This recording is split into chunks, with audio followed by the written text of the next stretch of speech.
भारत का पहला महान साम्राज्य आखिर ये बना कैसे? आज हम इसी कहानी में उतरने वाले हैं, एक ऐसे दौर में जब कई शक्तिशाली राज्य आपस में लड़ रहे थे और इतिहास एक बड़ी करवट लेने वाला था। तो चलिए इस ऐतिहासिक पहेली को सुलझाते हैं। जब भारत में कोई एक महान साम्राज्य नहीं था, तब आखिर था क्या? कैसा था उस वक्त का मंजर? देखिए, किसी भी बड़ी कहानी की शुरुआत उसकी नींव से होती है। तो चलिए समय में बहुत पीछे चलते हैं, जहां प्राचीन शहरों और शुरुआती राज्यों के बीच भविष्य के भारत की पहली ईंट रखी जा रही थी। अच्छा, तो ये सफर शुरू होता है बहुत पहले, करीब 3300 ईसा पूर्व में, सिंधु घाटी सभ्यता से। ये भारत की पहली शहरी संस्कृति थी। फिर आया वैदिक काल, जो एक कबीलाई देहाती समाज का दौर था। और फिर एक बड़ा टर्निंग पॉइंट आया। लोहे के औजारों का इस्तेमाल शुरू हुआ, जिससे गंगा के मैदानों में खेती में मानो एक क्रांति आ गई। और इसी क्रांति से जन्मे जनपद, यानी भारत के पहले छोटे छोटे राज्य। तो सिंधु घाटी और वैदिक काल सिर्फ इतिहास के कुछ पन्ने नहीं हैं। असल में इन्होंने वो स्टेज तैयार किया जिस पर जल्द ही सत्ता का एक बहुत बड़ा खेल शुरू होने वाला था। और लगभग 600 ईसा पूर्व आते आते ये स्टेज 16 शक्तिशाली राज्यों यानी महाजनपदों के अखाड़े में बदल गया। ये सभी उत्तरी भारत में अपना दबदबा कायम करने के लिए एक दूसरे से टकरा रहे थे। इनमें मगध, कोसल, वत्स और अवंती जैसे बड़े बड़े नाम शामिल थे, और यहां तक कि वज्जी जैसा एक गणराज्य भी था। ये सब उत्तरी भारत पर राज करने की होड़ में लगे थे।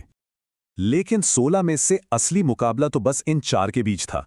कह सकते हैं ये 4 उस वक्त के मेन कंटेंडर्स थे: मगध, कोसल, वत्स और अवंती। हर कोई अपनी राजधानी और अपने शक्तिशाली शासक के दम पर इस जियोपॉलिटिकल चेस गेम में जीतना चाहता था। और अब हमारी कहानी का पूरा फोकस एक राज्य पर आ जाता है, मगध, जो इस रेस में सबसे आगे निकलने वाला था। और यही कहानी का सबसे बड़ा मोड़ है। इतने सारे राज्यों में से मगध ही वो न्यूक्लियस बना, वो केंद्र बना, जहां से भारत के पहले महान साम्राज्य की नींव रखी गई। मगध के इस ताकत के पीछे 3 राजवंशों का हाथ था।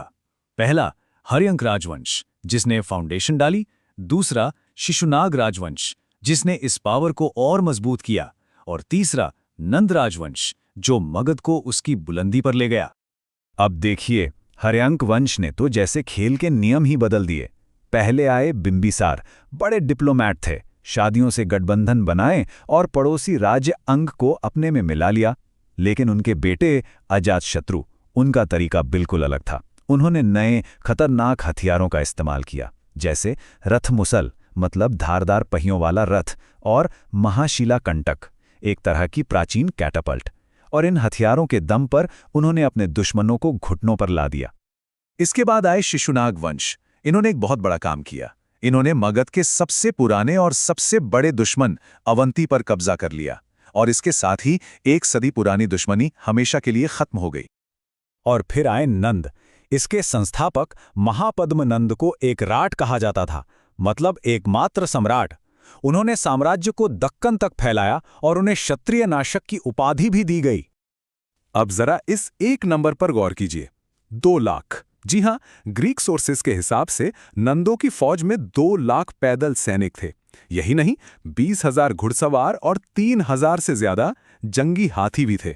मतलब ये उस वक्त के सब कॉन्टिनेंट की पहली असली सुपर पावर थी। कोई मुकाबला ही नहीं था। लेकिन ऐसा नहीं था कि भारत में ये सब कुछ दुनिया से कटकर हो रहा था। पश्चिम की तरफ से भी लगातार बाहरी दबाव बढ़ रहा था। पश्चिम से 2 बड़ी ताकतें भारत के दरवाजे पर दस्तक दे रही थीं। एक था फारसी साम्राज्य, जिसने डेरियस प्रथम के नेतृत्व में पंजाब और सिंध पर कब्जा कर लिया था। और दूसरी तरफ से आ रहा था सिकंदर महान का यूनानी तूफान। उसने न सिर्फ राजा पोरस के साथ मशहूर लड़ाई लड़ी, बल्कि भारत और ग्रीक दुनिया को पहली बार सीधे एक दूसरे के सामने ला खड़ा किया। तो इस तरह अंदरूनी लड़ाइयों और बाहरी दबावों के बीच नंद राजवंश के आखिरी दौर में एक नए साम्राज्य के उदय के लिए स्टेज पूरी तरह से तैयार हो चुका था। नंद वंश का आखिरी राजा था धनानंद।